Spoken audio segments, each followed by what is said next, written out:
ইমান ডাঙৰ ডাঙৰ মানুহবোৰ মিছা কথা কয়, সকলো মানুহে মিছা কথা কয়। মোক সকলোৱে কয় বোলে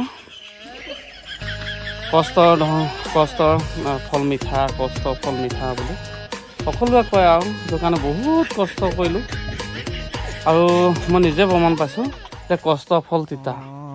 ইমান কষ্ট কৰি এইটো ফল চাওকচোন বাৰু, ৰুলোঁ তিতা। ইমান ডাঙৰ ডাঙৰ মানুহবোৰ এনেই মিছা মিছা কথাবোৰ কয়, কষ্টৰ ফল মিঠা মিঠা। এইটো চাওকচোন বাৰু, এইটো কষ্ট কৰি ফল ৰুলোঁ কিন্তু ইমান তিতা।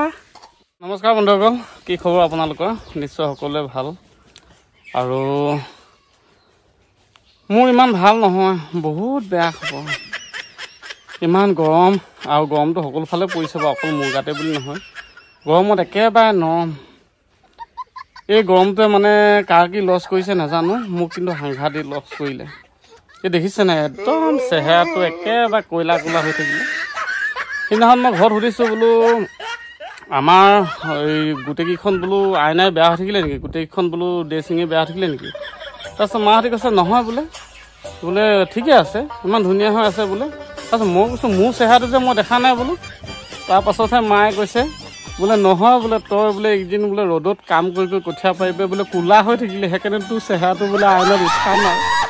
কেনেকুৱা বেয়া লাগে কওকচোন বাৰু, মোৰ চেহেৰাটো ক'লাৰ কাৰণে আইনাত নুঠা হৈ থাকিলে, মানে মই ইমানেই ক'লা হৈ থাকিলে।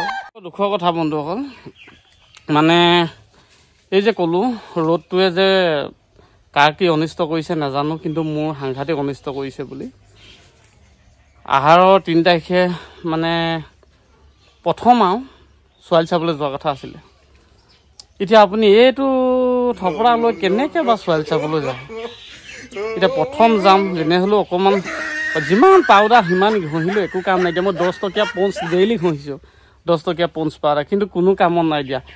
এতিয়া আপোনাৰ যদি এইটো চেহেৰা যদি ডাইৰেক্ট যদি এজনী ছোৱালী যদি দেখিবলৈ যায়, ব্লেক এণ্ড হোৱাইটৰ কোনো কথা নাই বাৰু, মানুহৰ মৰম চেনেহৰ কথা, মনৰ কথা, কিন্তু প্ৰথমটো সকলোৱে চাব ন জোৱাইটো কেনেকুৱা আহিছে বুলি। চাওকচোন বাৰু এই চেহেৰাটোলৈ মই কেনেকৈ যাওঁ বাৰু, সেইটো কাৰণে বহুত দুখত আছোঁ। আৰু এতিয়া কিনো কৰিব, উপায় নাই। আৰু ৰ'দ দেখি আহি লৈছোঁ, এয়া চাওক কোমোৰা চাঙৰ তলত দেখিছেনে, সকলোফালে কোমোৰা লাগি লাগি ওলমি আছে। সেই কোমোৰা চাঙৰ তললৈ আহি লৈছোঁ। আৰু আপোনালোকৰ ফালে বন্ধুসকল কেনেকুৱা পৰিছে গৰমটো জনাবচোন। আমাৰ ফালে কিন্তু সাংঘাতিক গৰম মানে এনেকুৱা আৰু একেবাৰে চেহেৰা পাতিয়ে গোটেই বৰবাদ কৰি দিছে। আৰু সেইটো কাৰণে সাংঘাতিক দুখ লাগি আছে। কি কৰিব আৰু, এইটো চেহেৰালৈ মোৰ তেতিয়াহ'লে প্ৰথম জীৱন সংগী বিচাৰি যোৱাটো নহ'ব আৰু। আহাৰত যোৱা কথা আছিলে, আহাৰত নহ'ব আৰু, ঘৰতে আহাৰ খাই থকাও ভাল হ'ব। আৰু বন্ধুসকল আপোনালোকৰ খা খবৰবোৰ জনাবচোন। মই তেনেধৰণে এইকেইদিন কামত বহুত ব্যস্ত হৈ থকাৰ কাৰণে আপোনালোকলৈ সময়মতে ভিডিঅ' প্ৰেৰণ কৰিব পৰা নাই, আপোনালোকৰ ভিডিঅ'সমূহ চাব পৰা নাই। আৰু নিশ্চয় সময় সুবিধা মিলাই চাম। আৰু আপোনালোকৰ যিসকলে খেতি বাতিৰ লগত ব্যস্ত হৈ আছে, তেওঁলোকে কঠীয়া পাৰিলে নাই জনাব। আমাৰ ইতিমধ্যে আজি কঠীয়া পৰা পৰ্বটো সামৰণি মাৰিছোঁ।